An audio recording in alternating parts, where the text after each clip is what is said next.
Hello everyone, आज हम continue करेंगे क्लास 12 का चैप्टर मैग्नेटिज्म।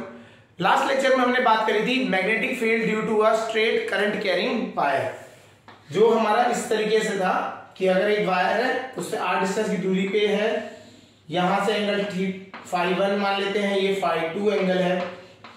सो आपका जो इसका मैग्नेटिक फील्ड आता था हमने निकाला था, that was B is equal to mu naught I upon 4 pi, इनका separation r sine φ2 minus sine φ1।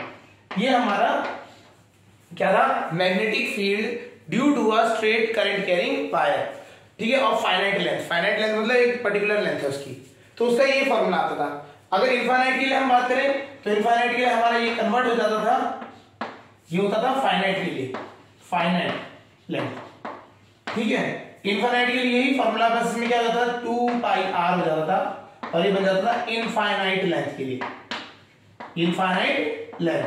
ये हमने पढ़ा था, ठीक है। चलिए स्टार्ट करते हैं। आज पहले हम बात करते हैं direction of the magnetic field, जो इसकी डायरेक्शन है वो कैसे निकालते हैं वो चीज समझते हैं, ठीक है। ये हमें मैग्नीट्यूड तो पता लग गया, अब आता है डायरेक्शन। तो direction of magnetic field, magnetic field की डायरेक्शन क्या होगी इन अ स्ट्रेट कंडक्टर। अगर हम बात करें स्ट्रेट कंडक्टर की बात करें तो उसमें क्या होगी, कंडक्टर, स्ट्रेट कंडक्टर के लिए इसमें क्या है, इसमें समझते हैं। आप एक स्ट्रेट कंडक्टर रखिए, ठीक है। इसको हमें याद रखना है, इसके लिए हम यूज करेंगे आपका right hand thumb rule, right hand thumb rule use किया जाएगा। इसके लिए क्या करना है, जो आपका करंट कैरिंग वायर है उसकी करंट की डायरेक्शन में आपको थंब रखना है और फिंगर को क्या कर देना है, ट्विस्ट करना है, ठीक है। आपको फिंगर को क्या करना है, फोल्ड करना है। तो जिस डायरेक्शन में फिंगर होगी, जैसे यहां पे अगर हम बात करें, थंब रखा आपने ऊपर को, फिंगर कहां जा रही है, अंदर को जा रही है, तो यहां मैग्नेटिक फील्ड होगी इस साइड अंदर को। और अगर इसको मैं ट्विस्ट कर दूं, पूरा गोल घुमा दूं, तो इस साइड से क्या होगा, आपकी मैग्नेटिक फील्ड बाहर आ रही है। तो यहां पे क्या होगा, इनसाइड सरफेस, और यहां पे हो जाएगा आउटसाइड। तो इस तरीके से आपकी मैग्नेटिक फील्ड की डायरेक्शन निकलती है बाय करंट कैरिंग वायर। ये बहुत इंपॉर्टेंट है। अभी हम बात करेंगे force between two current carrying wires, है ना, magnetic force between two parallel current carrying wires, तो वहां पे ये चीज यूज होगी। तो आपको पता होना चाहिए डायरेक्शन क्या है, राइट। आपको राइट हैंड का थंब रखना है आपको डायरेक्शन, करंट की डायरेक्शन में, और क्या कर देना है, ट्विस्ट कर देना। जो ट्विस्ट करोगे डायरेक्शन किसकी आएगी, मैग्नेटिक फील्ड की। तो ये जो आपने, जब आप इसको बेंड करेंगे तो ये हो गया आपका करंट, ठीक है। और जो ये आपका जो कर्ल लिया आपने, तो ये जो कर्ल आपकी डायरेक्शन हो गई, ठीक है, ये आपकी हो गई मैग्नेटिक फील्ड, या बी हम जिसे कहते हैं मैग्नेटिक फील्ड की डायरेक्शन। तो ये आपका क्या हो गया, इस तरीके से आपका मैग्नेटिक फील्ड की आप डायरेक्शन निकालते हैं with the help of right hand thumb rule. याद रखिएगा, thumb right hand rule use करना है यहाँ पे, राइट हैंड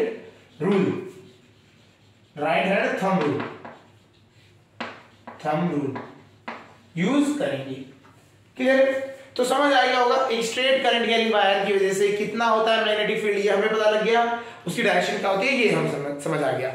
अब हम बात करते हैं magnetic field due to a circular wire, magnetic field due to a circular current carrying wire. तो चलिए डेरिवेशन करते हैं आज एक और, मैग्नेटिक फील्ड ड्यू टू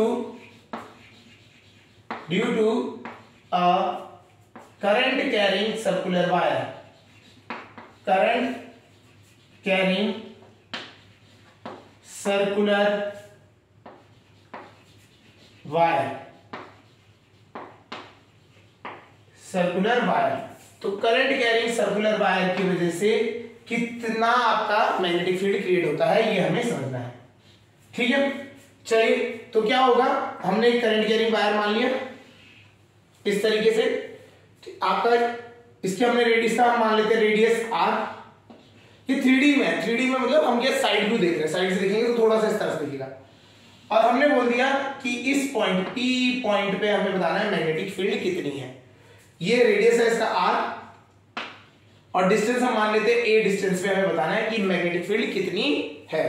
और ये वायर है, आप करंट कैरिंग वायर है, तो ये वायर इस तरह से पूरा ये आपका इस तरीके से पूरा वायर है। इसमें करंट भी दिखा देते हैं, करंट है हमारा I करंट चल रहा है इस तरीके से, ठीक है। तो अब हमें क्या निकालना है, सर्कुलर वायर की वजह से निकालना है। अभी तक अगर हम बात करें, हमें ये पता है कि हम पूरे वायर का ऐसे नहीं, सर्कुलर रिंग का नहीं बता सकते हैं। हम क्या कर सकते हैं, हमें छोटे एलिमेंट का पता है। छोटे एलिमेंट के लिए हम क्या यूज करेंगे, बायोट-सेवर्ट लॉ। वापस लिख देते हैं, बायोट-सेवर्ट लॉ ये कहता है डीबी छोटे एलिमेंट का जो होगा magnetic field, it will be equal to mu naught upon 4 pi I, ठीक है, into dl upon r square. r is the distance between the element and the point, ठीक है। ये तो फॉर्मूला था, है ना। चलिए अब हम इसमें क्या करते हैं, इसमें हम एलिमेंट्स मानते हैं। हम इसमें दो एलिमेंट्स मानेंगे। दो एलिमेंट्स क्यों मानेंगे अभी समझ आता है। ये एक एलिमेंट है, इसकी लेंथ मैंने मान ली dl लेंथ, और इस वाले की भी एलिमेंट की लेंथ मैंने मान ली dl, मान ली। अब इसकी वजह से होगी मैग्नेटिक फील्ड। अगर हम बात करें, देखिए अगर इस एलिमेंट की वजह से अगर हम बात करें, तो अगर आप ऐसे करेंगे, है ना, आपको हमने पता डायरेक्शन कैसे निकलती है, ये वेक्टर क्वांटिटी है। डायरेक्शन निकालने के लिए क्या है, आपको करंट एलिमेंट की साइड को थंब रखना है और ट्विस्ट करना है फिंगर्स को। तो अगर हम इसको जोड़ते हुए अगर हम इस साइड से बात करें, तो इसके परपेंडिकुलर डायरेक्शन में आपका क्या आ जाएगा, मैग्नेटिक फील्ड आ जाएगी इसकी वजह से, पहले वाले एलिमेंट की वजह से डीबी, ठीक है। तो ये एंगल हो जाएगा यहाँ पे 90 डिग्री। कितना हो जाएगा, 90 डिग्री, ठीक, कोई डाउट। अब ये एंगल है हमारा थीटा, हम इसको मान लेते हैं थीटा एंगल। सिमिलरली इस साइड से अगर हम बात करें, तो ये भी एंगल थीटा है, और इसकी वजह से मैग्नेटिक फील्ड क्या होगी, इधर को हो जाएगी डीबी, और वो भी कितना होगा, इससे वो 90 डिग्री का एंगल बनाएगी, ठीक है। ये इस तरह से 90 डिग्री के एंगल्स बनेंगे। और ये चलिए कंपोनेंट देख लेते हैं, यहां से यहां तक ये 90 डिग्री है, ठीक है। तो ये वाला एंगल कितना हो जाएगा, यहां वाले अगर हम बात करें इसको, इसके साथ ये पूरा एंगल आपका हो जाएगा 90 माइनस थीटा। देखिए इसको थोड़ा सा अलग बनाते हैं, थोड़ा सा कॉम्प्लिकेटेड सा हो रहा है। ये इस तरीके से था P पॉइंट, पहले वाले की वजह से लाइन आ रखी है आपकी इस तरीके से, और ये इस तरीके से यहाँ पे एंगल दे रहा है 90 डिग्री का, ठीक है, ये डीबी का। ये है नीचे वाले, इसकी वजह से अगर हम इसका एंगल लिखें, अगर ये एंगल है थीटा, तो ये वाला एंगल कितना हो जाएगा, 90 माइनस थीटा। तो इसको कंपोनेंट में ब्रेक करेंगे, तो इधर को क्या आ जाएगा, डीबी।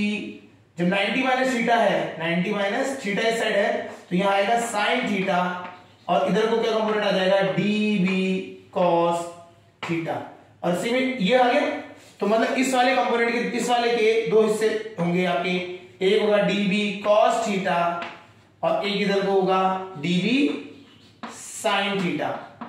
सिमिलरली ऊपर वाले के भी दो कंपोनेंट अगर आप ब्रेक करेंगे, तो ऊपर को आ जाएगा डीबी कॉस थीटा, और एक होगा डीबी साइन थीटा, तो 2b डीबी साइन थीटा इस साइड को आ जाएगा। सिमिलर है जैसे इलेक्ट्रोस्टैटिक्स में हमने बात करी थी, रिंग के जो हमने बात करी थी electric field due to ring, उस तरीके से होता है, कंपोनेंट ब्रेक करना होता है। क्लियर, यहां तक समझ आ गया होगा। तो इसको आप ब्रेक करेंगे कंपोनेंट में, और इस तरीके से आपका आ जाएगा।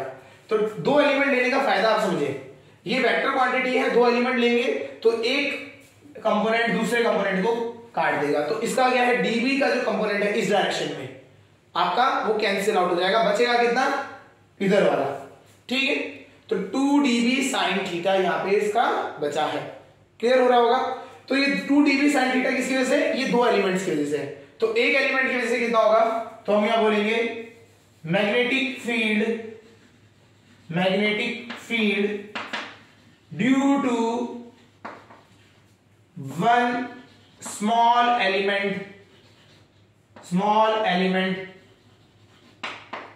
डीएल लेंथ का जो होगा उसके लिए। अगर हम छोटा एलिमेंट मानते हैं डीएल लेंथ के लिए, तो उसके लिए यहां पे क्या आ रहा है, दो के लिए है 2 dB साइन थीटा, यहां हो जाएगा ओनली dB साइन थीटा।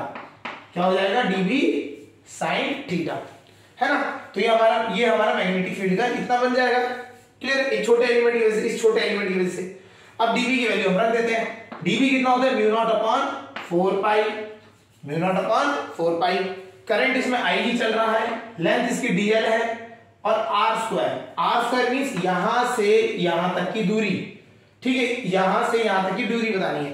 ये है r, ये है a, तो इसका अगर हम डिस्टेंस निकालें पाइथागोरस थ्योरम से r square plus a square, तो इसका फॉर्मूला यहां पे क्या आ जाएगा, under root r square plus a square का होल स्क्वायर। इसको सिंप्लीफाई कर देंगे तो आएगा mu naught upon 4 pi i dl upon r square plus a square.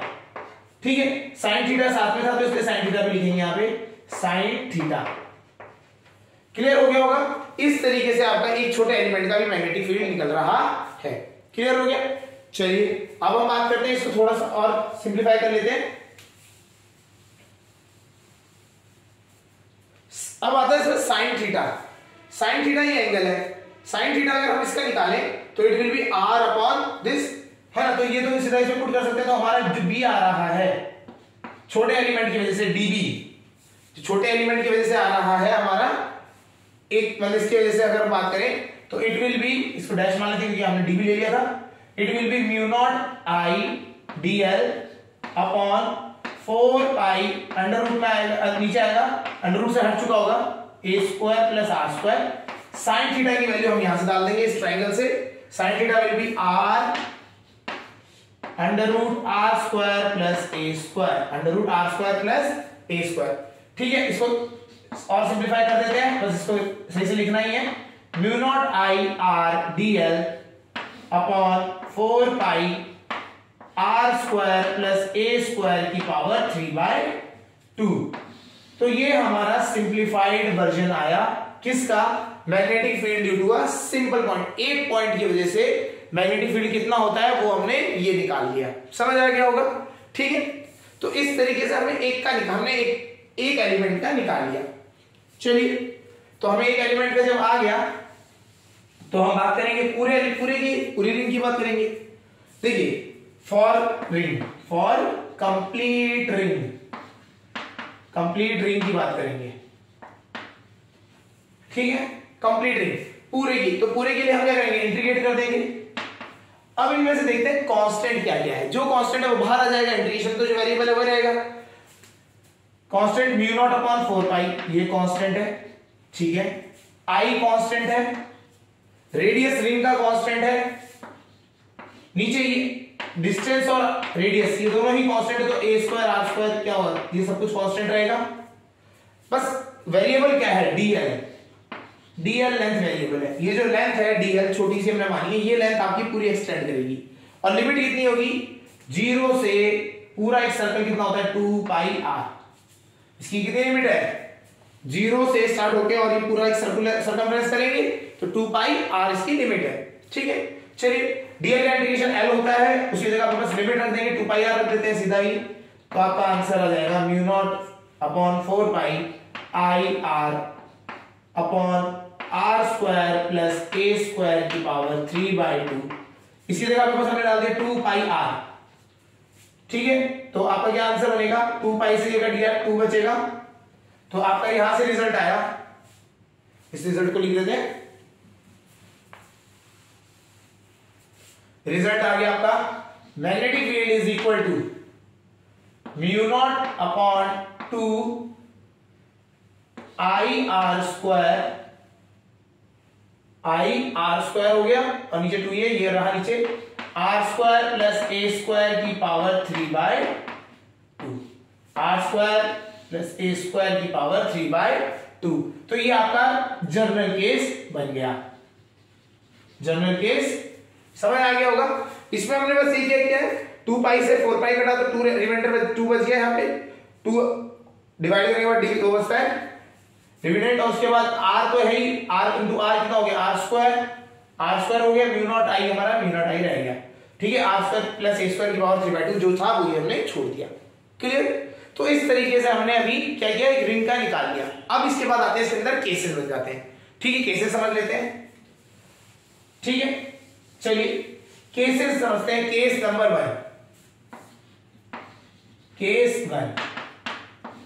1, if अगर हम बात करें हमारा जो रेडियस है, जो आपका रेडियस है वो काफी बड़ा है एज कंपेयर टू ए, काफी ज्यादा बड़ा है, तो अगर हम बात करें तो इसमें क्या हो जाएगा, इसका मतलब सेंस ये है, अगर मेरे को a square upon R square लिखा हुआ होगा, अगर r बहुत बड़ा है तो a अपॉन आर की वैल्यू वैसे छोटी होगी और a square upon R square की वैल्यू कितनी हो जाएगी, टेंड्स टू 0 के आसपास आ जाएगी। तब हम क्या करेंगे, इसमें लिखेंगे तो b इक्वल टू कितना जाएगा, mu not I R square upon नीचे से कॉमन लेते हैं आर स्क्वायर, जब इसमें से आर स्क्वायर बाहर लेंगे तो ऊपर पावर लगेगी 3/2, तो ये बाहर निकल के क्या आएगा, r की पावर 3। कैसे, आपने आर स्क्वायर कॉमन ले लिया लेकिन उसके ऊपर पावर होल की पावर 3/2, तो 3/2 आएगा, 2 से 2 कट गया, r क्यूब बच गया, तो इसका क्या बचा, r क्यूब, नीचे बचेगा अंदर 1 और यहां बच गया a square upon R square की पावर 3/2। क्लियर हो रहा है। तो हमने यही बात करी थी, a square upon R square किसके बराबर हो गया, 0, तो b की वैल्यू आ गई, आर स्क्वायर से यहां कटेगा तो ये आपका आ जाए mu not I upon 2r, mu not I upon 2r। ठीक है, अगर हम बात करें a स्क्वायर, अगर a जो a का डिस्टेंस है ये बहुत कम हो जाए, ठीक है, बहुत कम हो जाए या फिर लगभग 0 ही हो जाए, मतलब इसका कम होने का मतलब क्या है कि ये पॉइंट जो हमारा P पॉइंट है वो कहां पे आ जाए, ओरिजिन पे आ जाए, है ना, लगभग टेंडिंग टू 0 या फिर बहुत ही कम वैल्यू हो जाए, तभी भी आपका कितना आएगा, बिल्कुल सेंटर के पास इसकी वैल्यू कितनी रहेगी, mu not I upon 2r। ठीक है, या तो आप डायरेक्ट इसमें a की जगह पे 0 में डाल देते तभी भी आ जाता, a की जगह 0 डाल दिया तो a स्क्वायर आ गया 0, ठीक है, r की पावर 3/2 बचता, r स्क्वायर की पावर 3/2 ये बनता r क्यूब, और यही सब कुछ आपका आंसर आ जाता। तो आपको याद रखना, अगर सेंटर पे, इसी को एक और कहा जाता है magnetic field at the centre, इसे एक और नाम से जाना जाता है magnetic field at centre. Centre में जो मैग्नेटिक फील्ड है वो कितनी है, कितनी होगी, या फिर अगर a बहुत कंपैरेटिवली r के रिस्पेक्ट में छोटा है, r बहुत बड़ा हो जाए तो तभी भी आपका आंसर यही रहेगा। समझ आ गया, तो दोनों केसेस में यही आता है। क्लियर हो गया, ठीक है, चलिए अब अगला बात करते हैं। ठीक है, अब यहां पे हम अगली बात करते हैं केस 2 में। सपोज करिए कि ये जो रिंग है ये एक सिंगल ना होके वायर के बार बार कॉइल बना दिया गया है, मतलब वायर्स क्या है, n टर्न्स है, यहाँ पे कितने हैं, n टर्न्स है, एक ना होके कितने हो गए, n बार वायर को बार बार घुमा दिया तो n टर्न्स हो जाएंगे, तो इसका मैग्नेटिक फील्ड क्या होगा। देखिए, अगर एक की वजह से हम बात करें तो एक की वजह से कितना होता है, तो उसमें केस 2 में क्या हो जाएगा, फॉर सिंगल, अगर हम बात करें एक सिंगल की वजह से अगर हम बात करते हैं तो b कितना हो जाता है, b आपका रहता है, हमने निकाला कि mu not I R square upon 2r square plus a square की पावर 3/2। ठीक है, ये इस तरीके से होता है, ये एक सिंगल के लिए। अगर फॉर n टर्न्स हो जाए बहुत सारे, तो सिंपल है, कुछ नहीं करना है आपको, b इज इक्वल टू, इसको मल्टीप्लाई कर देना n से, mu not I R square into n हो जाएगा और 2r square plus a square की पावर 3/2। तो ये इस तरीके से n टर्न्स के लिए अगर केस आ जाता है तो आपका ये चीज होना है। सिंपल है, एक जो आया उसको n से मल्टीप्लाई कर देंगे तो n नंबर ऑफ टर्न्स के लिए आ जाएगा। क्लियर, ठीक, चलिए अभी क्या है, अब एक चीज और होती है, हम बात करते हैं डायपोल के लिए, मैग्नेटिक डायपोल। ठीक, नेक्स्ट लेक्चर में हम बात करेंगे मैग्नेटिक डायपोल की। चलिए अभी बस आपको थोड़ा आइडिया होना चाहिए, अगर सपोज करिए ये जो आपका लूप है ये बहुत छोटा हो जाए, मतलब जो r है, if r is very very very less than compare to a, अगर मैं ये डिस्टेंस के हिसाब से ये बहुत छोटा मान लूं तो ये क्या हो जाता है, ये लूप एक डायपोल की तरह एक्ट करता है, मैग्नेटिक डायपोल। और मैग्नेटिक डायपोल आपको फॉर्मूला लिखवा देते हैं अभी, magnetic dipole is equal to m क्या होता है, I into area, I into क्या होता है, एरिया होता है, ये एरिया होता है। ठीक है, I इंटू एरिया होता है। चलिए इसके लिए अगर हम बात करें, अगर हम इसी केस में अगर हम बात करें, हमारा रेडियस बहुत कम हो जाए, a बहुत दूर हो जाए, तो एक्सेस के अबाउट कितना होगा मैग्नेटिक डायपोल, इसमें देख लेते हैं। तो हम यहां पे बात करते हैं मैग्नेटिक डायपोल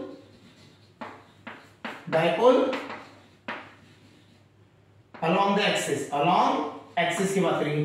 क्यों, ये जो अगर आप फिगर को चेंज करें, ये रेडियस बहुत कम हो जाएगा तो ये क्या हो, इस तरह से दिखाई देगा। यहां पे मैग्नेट, ये आपका क्या होगा, मैग्नेट की तरह लूप बन जाएगा, और एट अ डिस्टेंस ए हमें इस पॉइंट पे हमें इसकी वजह से आपको मैग्नेटिक फील्ड बनाना है। तो ये लूप तो छोटा सा हो गया पॉइंट की तरह, और इस लूप में दोनों साइड हो गए, क्योंकि ये जो लूप है आपका, अगर थोड़ा हम बड़ा करें तो एक साइड नॉर्थ और एक साइड साउथ है, तो ये जो छोटा सा पॉइंट बन गया तो इसका भी नॉर्थ और एक साउथ होगा, तो ये डायपोल बन गया, magnetic dipole moment of a loop. ठीक है, उसको हम बात करते हैं m से, m = IA हो जाता है। चलिए इसको अगर हम बात करें इसके लिए, ठीक है, इसको केस कर देते हैं r is very very less then a। r क्या है, बहुत लेस है a से, तो हमें सीधा पता लग गया। तो इससे कंडीशन क्या बन जाएगी, इससे हमें कंडीशन बनती है हमारी, ये हम बोल देंगे कि अगर r बहुत छोटा है तो r² किसके बराबर हो जाएगा, टेंड्स टू 0। ठीक है, चलिए इस मैग्नेटिक फील्ड का फॉर्मूला लेके चलते हैं। b कॉमन ऊपर तो सेम ही है ir², नीचे क्या है, नीचे कॉमन ले लेंगे a² को बाहर निकालेंगे, इस बार a² को बाहर निकालेंगे तो क्या हो जाएगा, a की पावर क्यूब बाहर आ जाएगा, और अंदर बन जाएगा r² प्लस 1 की पावर 3/2। r² 0 की तरफ टेंड है, तो ये 1 का जो भी होगा 1 ही रहेगा, तो आपका ये बन गया μ0I r² 2a³। अब हमारे को देखिए मैग्नेटिक डायपोल होता है m, इसका वैल्यू होती है I इंटू एरिया। एरिया इसका क्या है, इसका अगर लूप का अगर हम इसका बात करें तो इसका था पाई r², ये तो था एरिया, और r ये है, r हमारा यहाँ पे पड़ा ही है।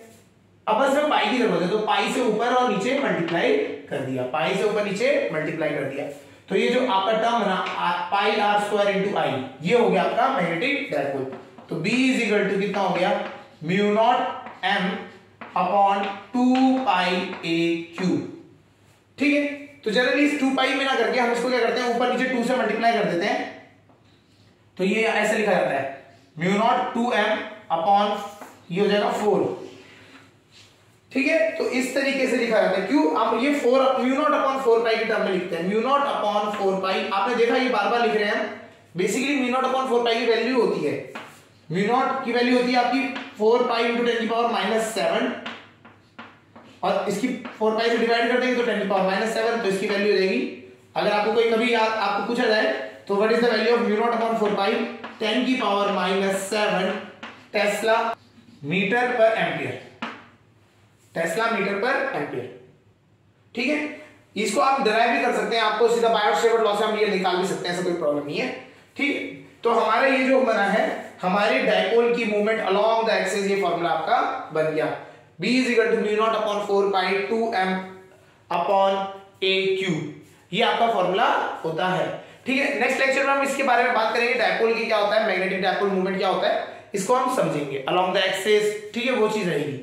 क्लियर है, तो आज के लेक्चर में हमने बात करी what is the magnetic field due to a ring at a distance a। अगर हम डिस्टेंस की दूरी पे बात करें, वहां पे क्या होती है, सेंटर पे क्या होती है, और अगर उसमें नंबर ऑफ टर्न्स n हो जाए, ज्यादा एक से ज्यादा टर्न्स हो जाए, तो हमें उसको कैसे करना है। और प्लस यहाँ पे अगर हम इस लूप का जो रेडियस है वो बहुत छोटा एज्यूम करें एज कंपेयर टू जो लेंथ है, तो ये जो लूप है ये आपका क्या करता है, मैग्नेटिक डायपोल की तरह काम करता है। मतलब इसमें एक लूप में एक साइड नॉर्थ और एक साइड साउथ पड़ा है, और ये क्या है, डिस्टेंस है, एक डिस्टेंस की दूरी पे पड़ा गया है। तो ऐसे केसेस में हम इसका मैग्नेटिक मूवमेंट भी निकाल सकते हैं, और उसकी वैल्यू आती है मैग्नेटिक मूवमेंट होता है वैसे तो m है ना, वो होता है I इंटू एरिया। तो हम मैग्नेटिक फील्ड निकाल सकते हैं उस डायपोल की वजह से, that is μ0 2m upon 4πr³। समझ आ गया, a³ बेसिकली, a³ मतलब डिस्टेंस है आपका यहां से, r इज द रेडियस। ठीक है, क्लियर हो गया। तो आज के लिए इतना ही करते हैं, नेक्स्ट लेक्चर में बात करेंगे हम डायपोल मूवमेंट की।